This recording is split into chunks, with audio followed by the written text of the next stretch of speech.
I made $76,000 on my very first fix and flip here in Tucson. And in this video, I'll walk you through how I found the deal, what my rehab was, and what mistakes I made along the way so that way you can avoid them when you decide to flip your very first house. Make sure to stick around to the very end of the video because I made some checklists for my fix and flip company to ensure I'm doing everything the right way from week 1 to the time it sells. And I'll drop the link down below for you to reference it yourself. So the numbers, how much did I buy this house first and how did I find it? I bought the house for $110,000. I spent $39,000 renovating it, and then I sold it for $225,000. The journey on how I got my first fix and flip was when I started cold calling a specific niche, probate and foreclosures, back of June of last year. I remember on the second week of June, I decided to start cold calling them, and I had this client answer the phone, and he was going foreclosure.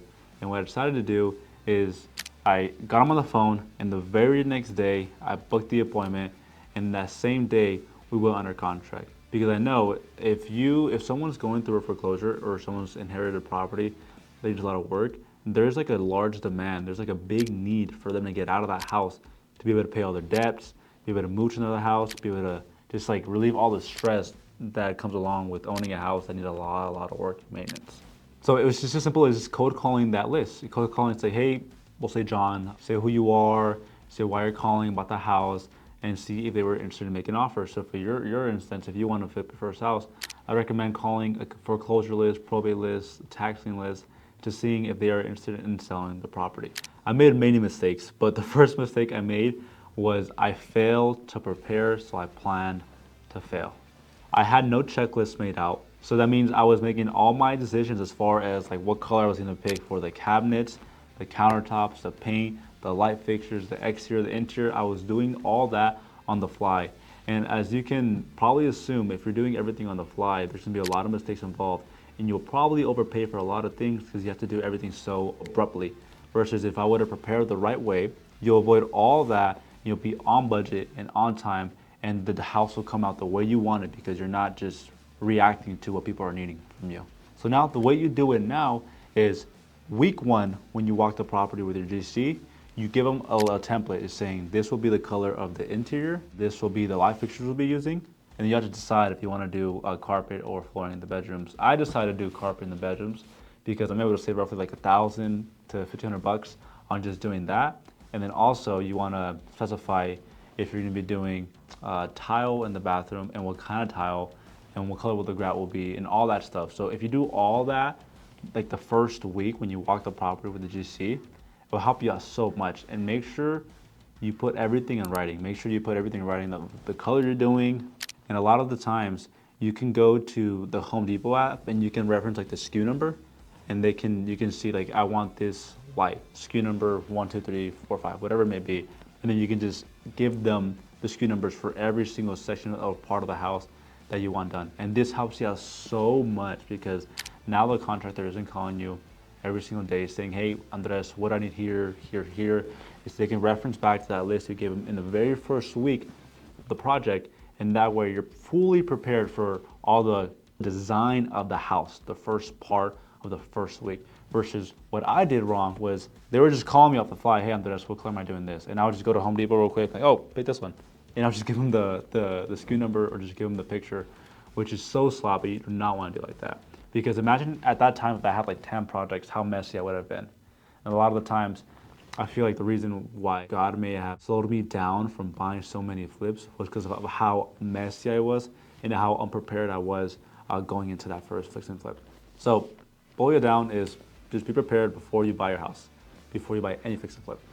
The second mistake I made was I wasted so much time on delivering the material. Here's the thing, as someone who wants to build a business out of flipping companies, your main priority should always be getting more deals, in my opinion. That's what I think, because what I did wrong in this project was I was so focused on picking up the cabinets, picking up the material, picking up like such small things and delivering to the job sites. Doing that, I probably wasted roughly like 2 to 4 hours a day. I could have paid an extra $100 to $200 for delivery to have all that stuff dropped off. So that way I'm not wasting time doing all that mundane stuff and I'm focused on getting more deals, which is what will fuel my business and will produce more profits. You may be asking, so Andres, like, how do you make sure the job is being done the right way if you're not delivering certain things? Well, what I do is every Monday and every Friday, I do a property walk. So Monday morning, I show up. What are we doing this week? Oh, this week we're doing flooring. Okay, awesome.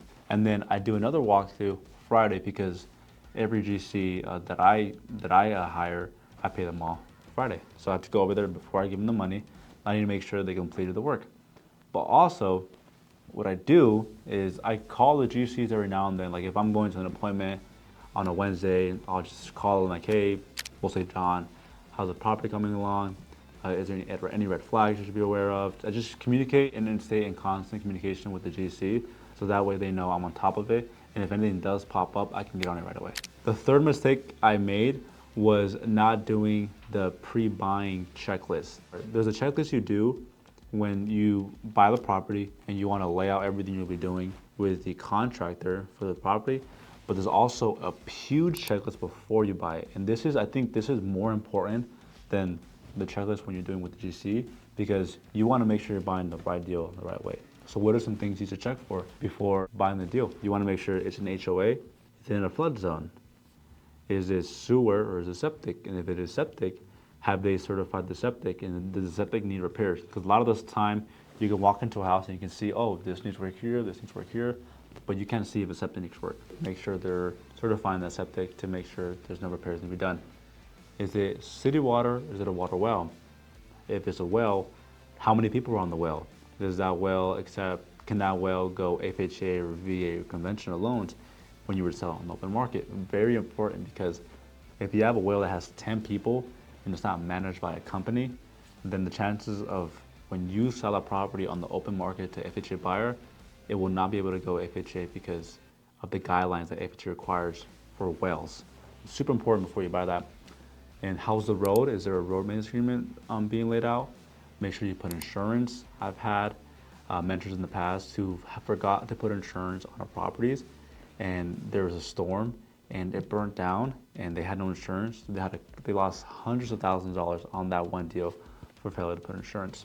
You also want to know buy price, remodel, after repair value, how long it will take for the remodel to do, estimated start date and estimated completed date. And then who is the escrow company? Like I said, all this stuff I'll give to you as well, but all this is a pre-buying checklist to help prepare you for when you do buy it. And the last thing is make sure that your utilities are on, and make sure you know how many dumpsters you need. So as far as you guys know, I use private money to buy all of my flips. So in this instance, I believe every day I was holding the property was costing me anywhere from like 35 to 45 bucks. I don't remember quite sure, but every day you hold a property, it costs you that much money. What I failed to do is I didn't have that checklist before I bought the property, and I didn't turn on utilities. So I wasted a whole week because I had to get Southwest gas out there. I had to turn on the water, I had to turn on the electricity, because I failed to do that up front. So when my workers were going in there, I wasn't already prepared in the first place. They were trying to turn on the water, turn on the lights, and there was nothing on. So they had to stop the work and wait for all that stuff to get turned on, which I looked like a rookie, which I was, and you do not want to look like that in front of your workers. And the last part is, I didn't designate how many dumpsters I needed.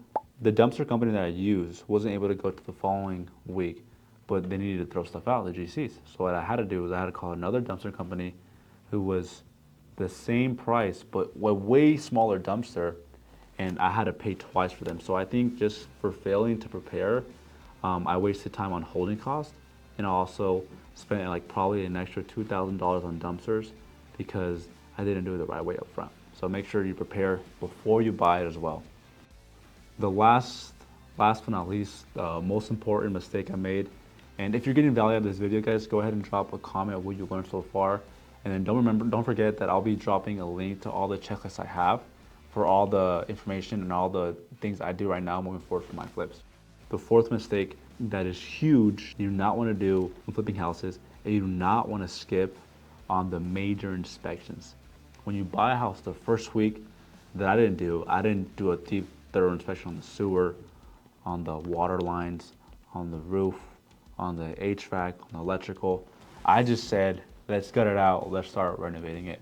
But what happens is when you fail to do that the first week, When I put the house on the market, there was some stuff that was wrong with the plumbing and the HVAC, and my guys had to go back over there, cut some holes, patch them up, and that cost money, that cost time, because I failed to do that on the front end. If I would have done the proper inspections in the beginning and did all those inspections on the roof, plumbing, HVAC, and electrical, and the sewer, then I would have addressed those items right then and there when everything's already exposed. Because you want to take care of all those major items like the first 2 weeks of the flip, because everything's exposed, and like you do the water lines right then and there, and everything's already exposed, so you don't have to really patch it up, which is very, very important, because it saves you time. Like if you can catch everything up front, and the most important thing is for me, for my flips, I want to have a good reputation on providing good flips here in Tucson. So if I fail to do the inspections up front, I mean, that flip, a lot of stuff came up on the report because I failed to do this stuff up front. And now moving forward, majority of my flips do not have a lot of stuff wrong with them because I do a thorough inspection in the beginning and address all those items there, so that way they don't show up to the buyer on the back end. So just to recap everything I've learned throughout my flip is, number one, be prepared with the checklist. Pre-checklist, before you buy, and during your checklist. So what are you doing week 1, week 2, week 3, week 4, so on and so forth. What are you doing once it hits the market? What does that look like? What are you doing when you get the inspection report? What does that look like? What are you doing once you sell the property? What does that look like? Like turn off utilities, close out your insurance, so on and so forth. Second thing is focus on getting more deals rather than on micromanaging and delivering everything to the job site. Because remember, once you're done with that deal, you'll get stuck in the rat race of trying to find more deals if you're so focused on just trying to do the little things for the project. If you want to be a contractor, be a contractor. But like, if you want to build a true flipping company, a fixing company, wherever you're at, focus on getting more deals. Try to delegate all those mundane tasks and those little tasks, because at the end of the day, your time is best invested in finding more deals rather than delivering material to the job sites when you can pay extra to get that done and getting more deals. Third thing is, just like I said, the very last mistake I made is inspect everything. The roof, plumber, HVAC, electrical, do that all up front and make sure you address it. Do not be cheap about it. If you're cheap, it will burn you and it will come up in the report. Because remember, when you sell a house, the buyer has to do their inspections, so it will come up. Do not try to be cheap with it. Make sure you address everything major up front. I like to save money on costs too, but I'm not gonna be cheap and not fix the plumbing because I'm not with the plumbing. Take care of all of that up front and make sure you address it now rather than doing at the very end. It'll make you look very good for the product you put out in your marketplace. And they'll say every time Andres puts a house out that he flips, it's a great flip. And you want to have that reputation here in Tucson. I want to have that reputation here in Tucson for providing good flips here in Tucson. So if you found value in this video, go ahead and click the link on the checklist I provided to you guys. Don't forget to like and subscribe. And if you are here in Tucson, if you're a realtor, if you're a homeowner who has a house in Tucson that you want to sell fast and for cash, go ahead and click the link down below. Go to my website, put in information, and one of my team members will be calling you within the next 24 hours. As always, stay happy, guys. Thank you guys for watching. Bye.